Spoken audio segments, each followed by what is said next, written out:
our Jesus Is series, week 2.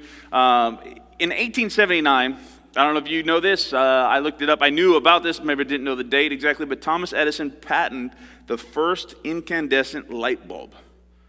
And of course, it changed our world forever.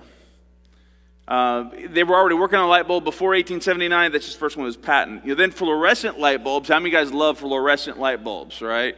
They suck the life out of you, right? No, anyways, about 40 or 50 years later is when the fluorescent light bulb was created. But then, now, at this point, about 140 plus years after Thomas Edison patented the incandescent light bulb, LED lights.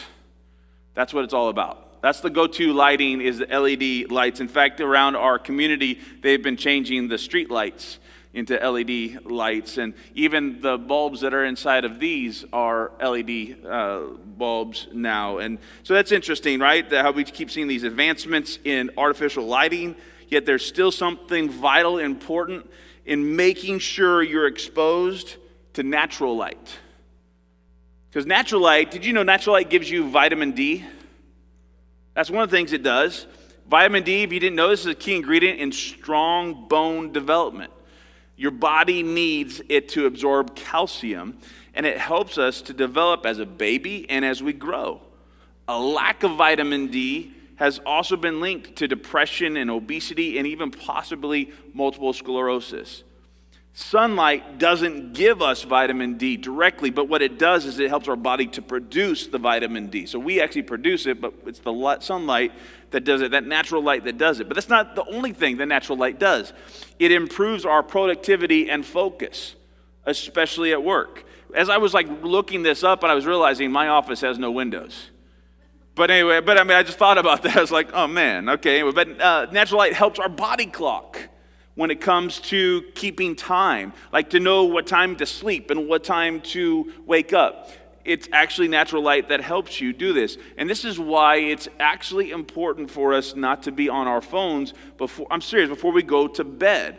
Because artificial light, not even just your phones, maybe it's you have a TV on, I know we do this, maybe if you're on your computer or something like that. All artificial light does is it confuses your brain. It confuses your body to know what it's time to go to sleep or it's time to wake up. That's what natural light, though, it actually helps your body clock. It helps you keep that time of going to bed and waking up. Natural light even improves psychological well-being. Studies have found that improved access to natural light can reduce levels of agitation and stress. The case is clear for the fact that getting more sunlight simply makes us feel better. All right. And this reminds me, so we all know we need natural light, but it reminds me of season 3 of a show that I have watched, and I've kind of put a little pause to watching it, but it was called Alone. It is where 10 survival experts are left alone with just 10 items of their choosing to live out in the wild.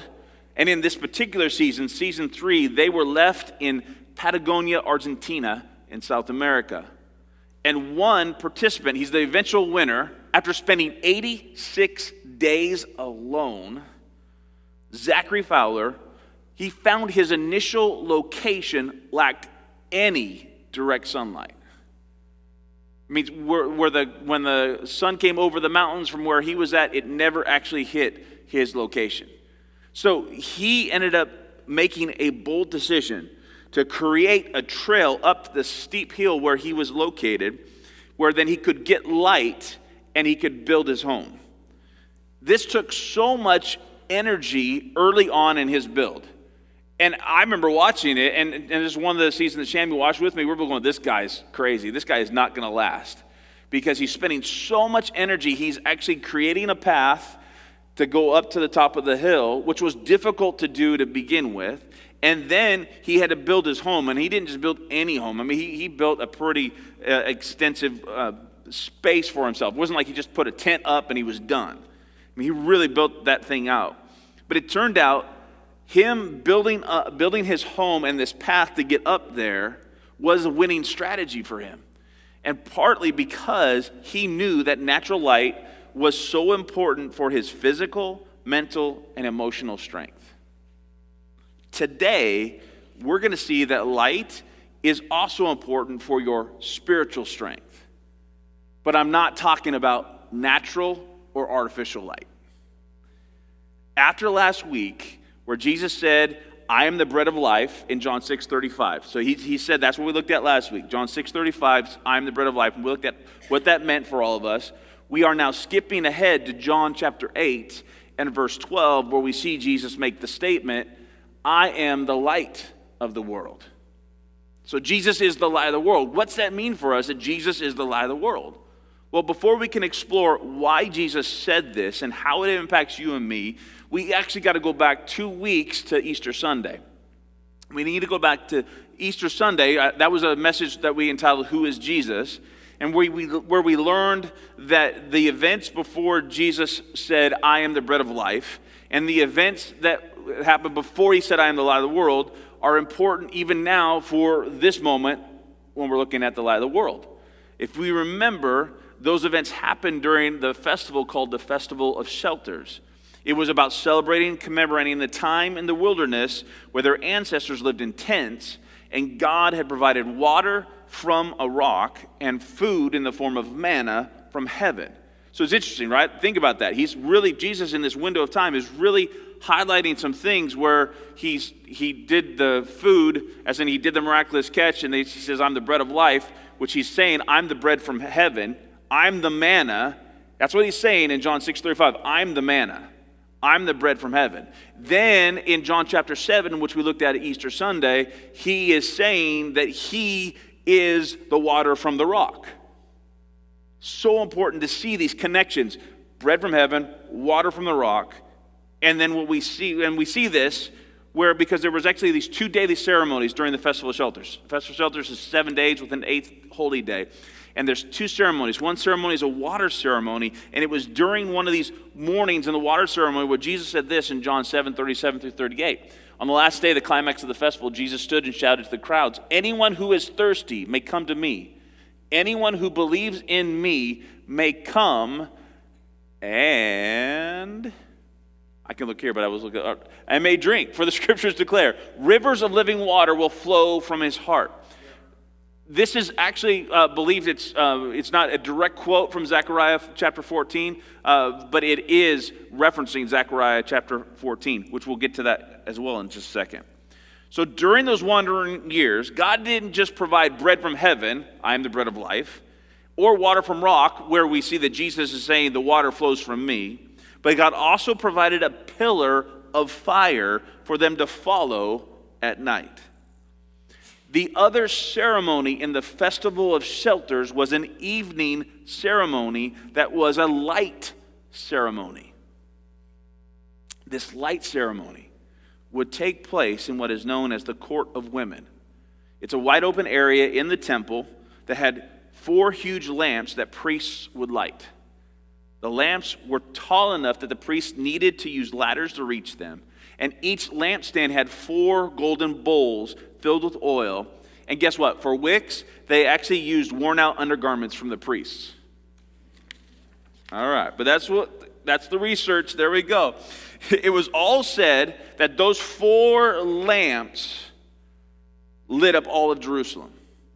Now, it didn't really lit up all of Jerusalem, but because it was at the highest place of Jerusalem, the temple, that's why they would say that these 4 lights, these lamps, would light up Jerusalem simply because it was in the highest place. Now, the Court of Women had another name. The other name was the treasury. Now, why is that important? Because when Jesus says, John 8:12, I am the light of the world, we learn a few verses later this in John 8:20. Jesus made these statements while he was teaching in the section of the temple known as the treasury. But he was not arrested because his time had not yet come. Jesus is saying, I am the light of the world, in the very place where they have the light ceremony that says this lights up all of Jerusalem. He didn't just stand, and so also know that this time frame from John 7, which we looked at 2 weeks ago, Easter, to John 8:12 that we're looking at today was like less than a day. So he was at the end of the Festival of Shelters saying, at the place of the light ceremony, I'm the light of the world.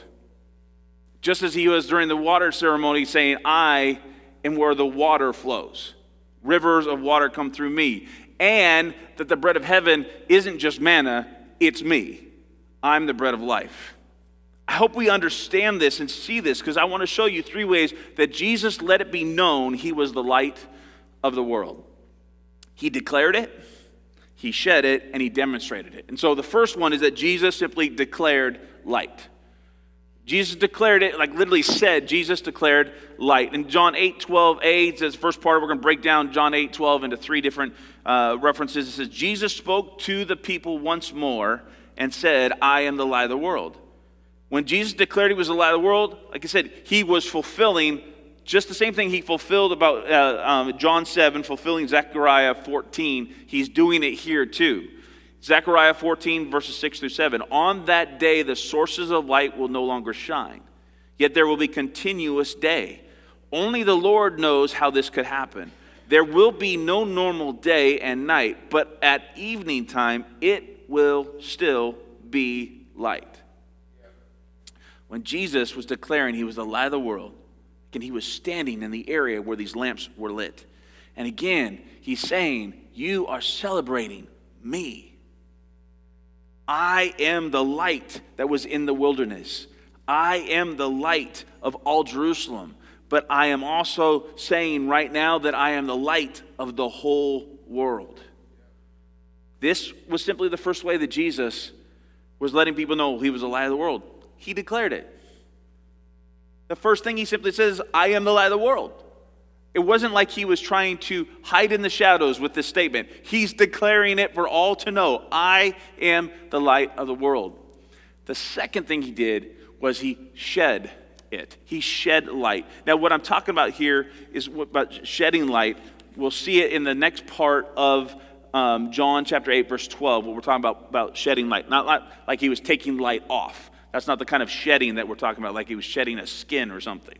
But so let's look at the verse. It says this, if you follow me, he says, I'm the light of the world.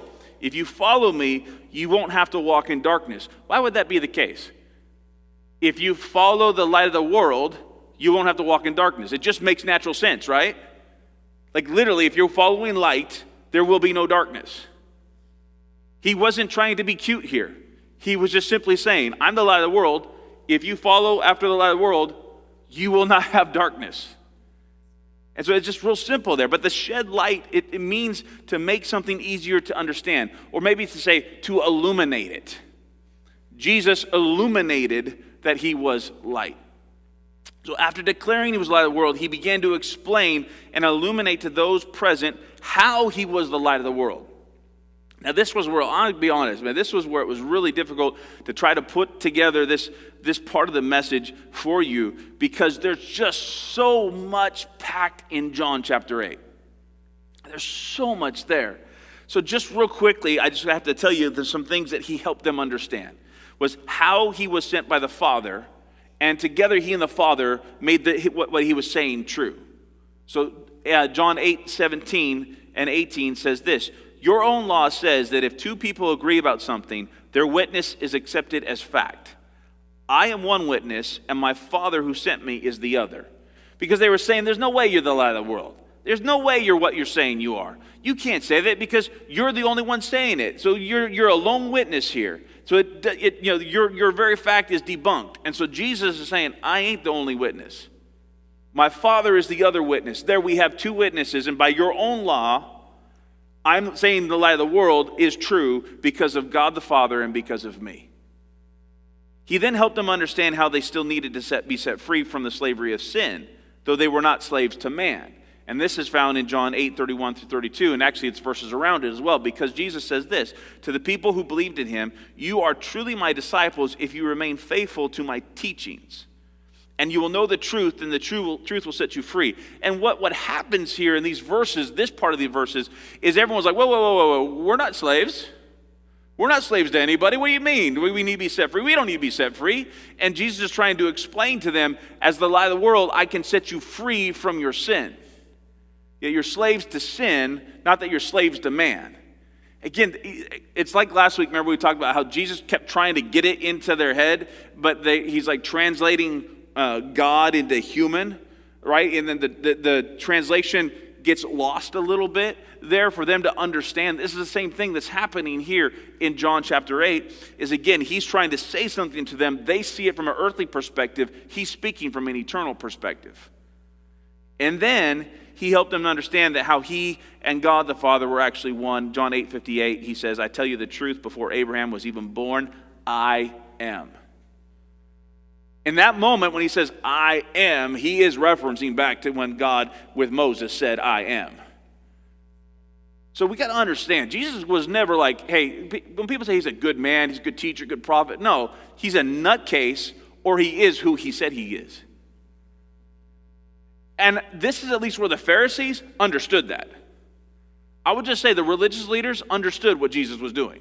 Now, they thought he was the nutcase and didn't believe him to be who he said he was. And then a few of them did catch on, like Nicodemus and Joseph of Arimathea, and then even Saul, who became Paul. Some of them caught on. Even Paul's mentor caught on to the idea that if this is God, you've got no way of stopping what's going on. And so we've got to understand this reality. See, Jesus shed light to guide them towards belief in him. Just as the psalmist says in Psalm 119, verse 105, your word is a lamp to guide my feet and a light for my path. And whenever light is illuminated and it is cast on something, darkness is always confronted and dealt with. Just like when you go back to verse 8:12. Or John 8:12, if you follow me, you won't have to walk in darkness, because when light shows up, darkness leaves. It's not even like it has a choice. Like, you know that the darkest time of the night or the morning is right before the dawn. But when dawn shows up, darkness goes away. And we've just got to get that in our heads that Jesus says, I am the light of the world. And if you follow me, darkness can't be around you. We'll be honest, though. What we do is we go off the path, right? Jesus says, follow me, and we kind of veer off, and we go off somewhere over here, and we wonder why it got dark over here. Because the light is still going this way, and we went this way. And why is it as we keep veering off away that notice how it gets darker and darker? And it's even like the prodigal son who, when it says he came to his senses, he realized he was over here. And he needed to get back to his father. If we translate from an eternal perspective, he got off on a wrong path. He got into a very dark place. And realized how dark it was. And knew the only place where light was back home. And so he got back home and he was welcomed back as if he had never left. That's my son, he's alive. Right? And so darkness is always confronted and dealt with, which culminates here in one of two things. It culminates in these two. This is it. Belief and unbelief. In this moment when Jesus is saying, I'm the light of the world, he is giving them a choice.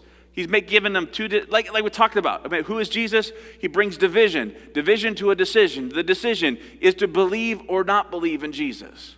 It really is that simple. And we find ourselves in the reaction of the people is one of belief and unbelief. John 8:30 says that then many who heard him say these things believed in him. And then John 8:59, at that point they picked up stones to throw at him. But Jesus was hidden from them and left the temple. What's interesting here about 8:30 and 8:39, it's potentially that a lot of the people in 8:30 who believed in him are people in 8:59 who want to throw a stone at him.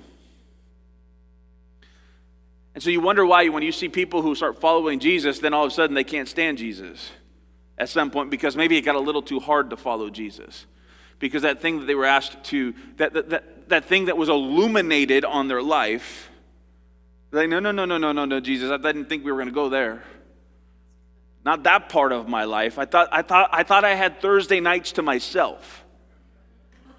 Or maybe it's Friday night for some. I don't know, but maybe it's Monday morning for some. But it's not that relationship, Jesus. Oh, you want to look at my checkbook, Jesus. No, I tell people that I don't want anxiety and worry and stress, but I don't know how to live without it. Jesus wants to illuminate every area of your life. And when he illuminates a certain area of our life, sometimes we want to start throwing stones instead of following him. Because this wasn't every single person from John 8:30, but I guarantee you, because if you read John chapter 8, this isn't all of a sudden the religious leaders are the ones throwing stones. No, these are the people from John 8:30. Some, I don't know how many, but some from John 8:30 go into John 8:59. It's just like John chapter 6 last week, the bread of life. He says, eat my flesh and drink my blood, and some of those who were his disciples were like, no, this is too hard. Peace, we're out. And so this happens in people's lives, this believing and then unbelieving. And I heard so yesterday I was listening to a podcast. Carrie Newhoff was talking to Philip Yancey, and Philip Yancey's got these like deep books about Jesus. And I remember reading one, The Jesus I Never Knew, and I never really knew Philip Yancey's story, and he's telling his story of his faith and how he grew up in a very fundamental, racist home that they actually would preach things that like how Ham was the son of Noah, and because Noah cursed Ham, God cursed Ham, and Ham was the black son, and so that's why blacks had to serve and not lead, was because this is what Philip Yancey grew up under. And you're like, I actually remember hearing that before. But like, this is insane. And so he grew up with this idea in his life, and he talks about a story and how he goes into this. He goes to work for the CDC. It was named something else differently, and his boss was a brilliant scientist who was black. And Philip's kind of like, that's not possible. You can't have a black person leading because of what I grew up learning under this fundamental faith that no, they only can serve, they can't lead. And so he deals with that, and he's dealing with this. He's just dealing with his story, and he's dealing with this journey of all this stuff that's going through Philip Yancey's life. And it was amazing just to see, and I've completely lost my train of thought with Philip Yancey because there's so much in an hour and 15 minutes that I heard from his life that was just incredible about what he's come from and where he is. And I have no, because it's not in my notes, so I have no idea where I was going with that. No idea where I was going with that. But it was really good. To see where he grew up from that perspective to the perspective he is now. And he finally wrote a memoir about his life. And he realized that everything he wrote was a place of either suffering or grace. Because he experienced suffering and grace in his life. And he saw suffering and grace. And his memoir now, like 26 books later, is looking back and wow, look how God brought me through all that he brought me through.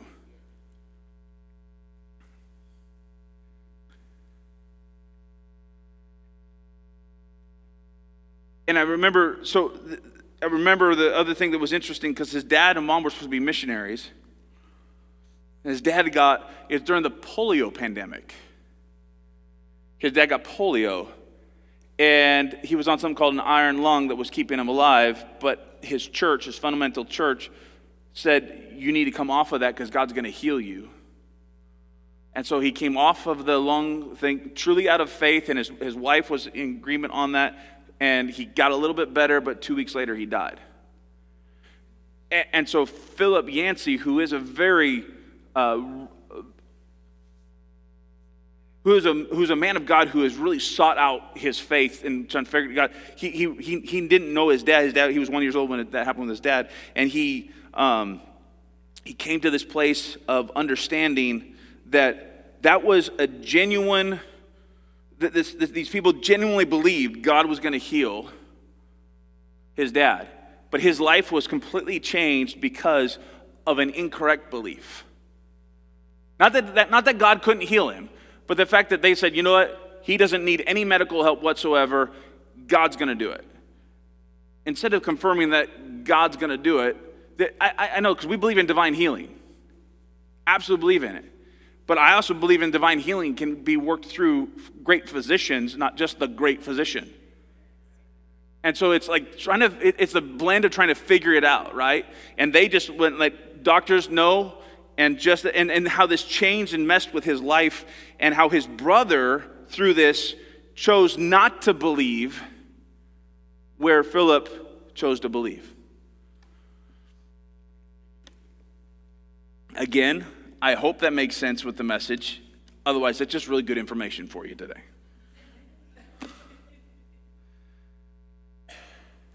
What I do know is that John, at the beginning of his gospel, he actually tells us that this was going to happen. Belief and unbelief. John chapter 1, verses 11 through 13. He came to his own people, referencing Jesus, and even they rejected him. But to all who believed him and accepted him, he gave the right to become children of God. Now, you know that's talking about you too, right? Not just those who he came to in that moment, but he comes to us as well. Verse 13, they are reborn, not with a physical birth resulting from human passion or plan, but a birth that comes from God. They are reborn. Jesus let them know he was the light of the world. He declared it, he he illuminated it, but he even demonstrated it. He demonstrated the light of the world. John 8:12, the third part of John 8:12 says, because you will have the light that leads to life. Now, where does he demonstrate this? What we've got to remember is the events of John chapter 7, and most of the events, we'll get to the woman caught in adultery in a few weeks in a different series called Caught in the Act.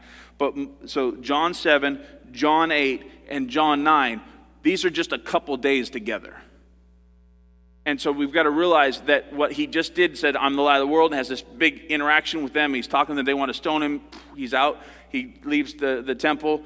And then he interacts. We don't know exactly when, but it's really close, where he interacts with the man who was born blind.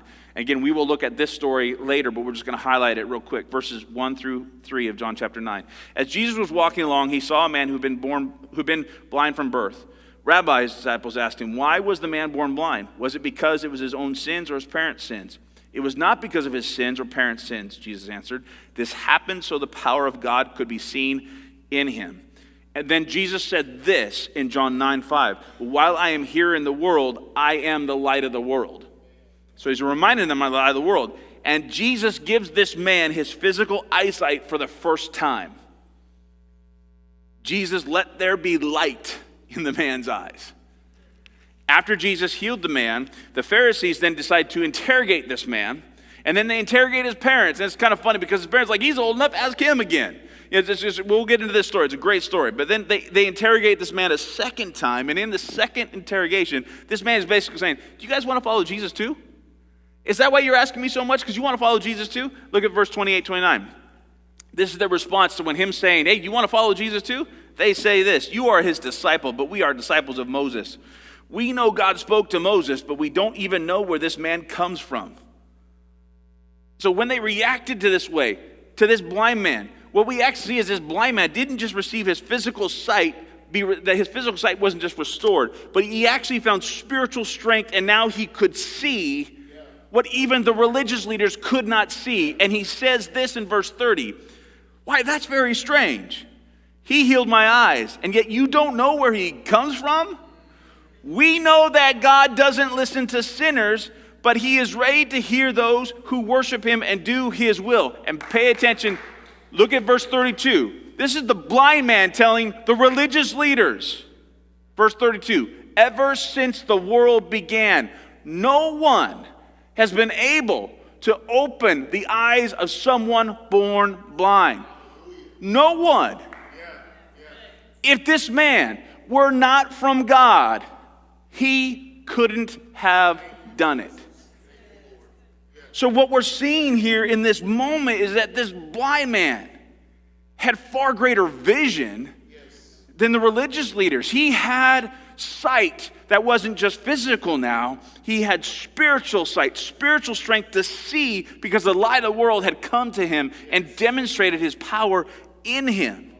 And this is why we can then see that Jesus demonstrated he was the light of the world, and that should have been enough proof for everybody. Healing that man who was born blind should have been enough proof for everyone to know this is the Messiah. John 1:4, the Word gave life to everything that was created, and his life brought light to everyone. Or even the psalmist in 27:1 says, the Lord is my light and my salvation, so why should I be afraid? What more proof do they need? What more proof do you need? Jesus is the light of the world. Jesus is the light of the world. He didn't just declare he was the light of the world. He declared he was the light in your life and in mine. He sheds light on your situation each and every day. And if he hasn't yet, he will demonstrate he is the light in your life. And this brings us to that place of decision, that place of belief or unbelief in Jesus. It brings us to a place of freedom from or slavery to sin. It brings us a place to life with Jesus or without Jesus. That's something far more important than vitamin D or productivity at work or even psychological well-being. There's something far more at stake here. It's eternal direction and destination that come from this light of the world. That's who Jesus is. And so today, I want to help, and here's the prayer that I'm going to put out here. This is for everyone. Jesus, let your light shine on me today, to show me, to guide me, and to free me. That's what it is today. And the response today is going to be really simple. It could be silly. I really don't care what you think about it, but I just went and bought a bunch of flashlights. With LED, by the way, so you don't have, so it's an LED bulb, so it should last, but they're also battery powered, so, however that works. They're not LED batteries. But this flashlight is for you to simply, you're going to come up. If you grab a flashlight, you don't grab a flashlight, not a big deal. I got 60 flashlights. There's more than 60 people here. But I simply got these flashlights to help us remind this, that this is what he wants to do. He wants to shine in your life. He wants to light up your life. He wants to guide your life. He wants to show you the parts of your life that need to be illuminated, that need to be transformed. Remember, we're still becoming. We're becoming committed, empowered followers of Jesus. And when you think you have become a committed, empowered follower of Jesus is when you stop letting the light shine. We let the light shine in our lives so that we can become more and more like him. You would think that a guy like Paul had already figured it all out, right? But even Paul knew, I don't got it all figured out. The question is do you need to let Jesus shine on you today? So that's someone it might be, hey, I need to know Jesus as my Lord and Savior, and I need the light of the world in me. But for some of us, we've kind of hid it under a bushel. No? Right? We got to let his light shine. His light is shining, and we just try to do this. We're covering up his light. And some of us are so busy covering up his light, we realize that you can't even do everything that you're supposed to do with your life if you're too busy covering up the light. I only got one hand. I want you to get this visual that you're like holding on to the flashlight that is Jesus, even though he's much brighter than this flashlight. And you're trying to live life, trying to do everything you can like this. I got Jesus. But truth be told is I'm using my dominant hand to do this. This hand sucks. No offense to you right-handers, just my right hand is horrible. why don't we just let go and let the light shine and stop trying to hide it? Some of you try to put Jesus in your pocket. It works pretty good there, right? But oh wait, not that pocket. It's anytime you're trying to move Jesus around, oh Jesus, don't go there, Jesus. People kind of come to realize who Jesus is. Actually, they get to see Jesus and realize that maybe you're not letting the light shine.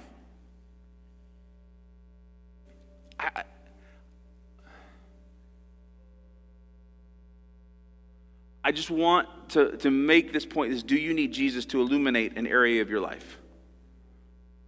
Do you need Jesus to illuminate an area of your life? There's a bunch of flashlights there, some here, there, and there. We're going to have the song play. And if you need Jesus to illuminate an area of your life, your response is to come get a flashlight. I'm not saying what area it is. That's between you and Jesus. But I'm saying, hey, do you have an area of your life that he needs to illuminate? Is there somewhere he needs to demonstrate his light to you?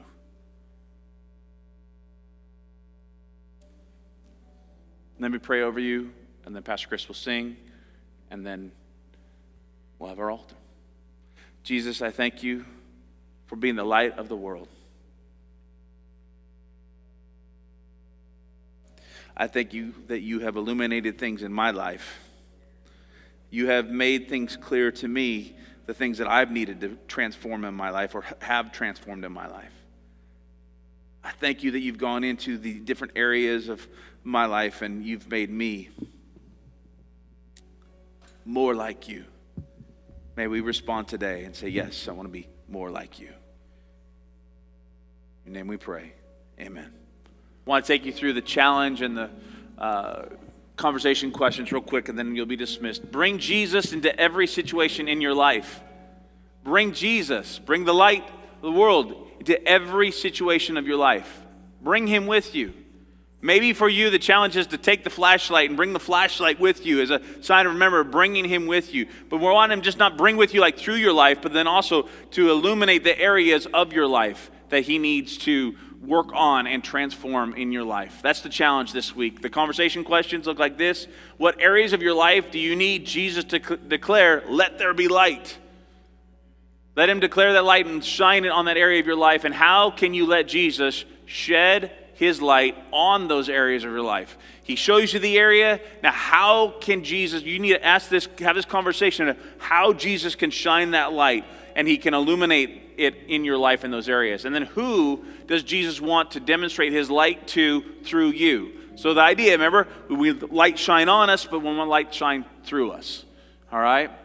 So those are the conversation questions. That's the challenge this week. Thank you for coming to New Life and being with us. And tonight, teenagers, you got your spring fling. We'll be able to love on Grant and Olivia a little bit more tonight. Parents and adults and young adults who are helping serve, we'll see you here at 5 p.m. to get everything ready and get going. And biggest things we'll need to do is transform this space. We'll need to stack the chairs as well as then get the gym ready. Those are our two biggest needs that we'll need to do, all right? So we'll see you guys here tonight at 5 p.m. who are setting up, 6 p.m. who's going to come to Spring Fling. And we'll see you all throughout the week. God bless you as you go. Thanks for coming to New Life. Take care.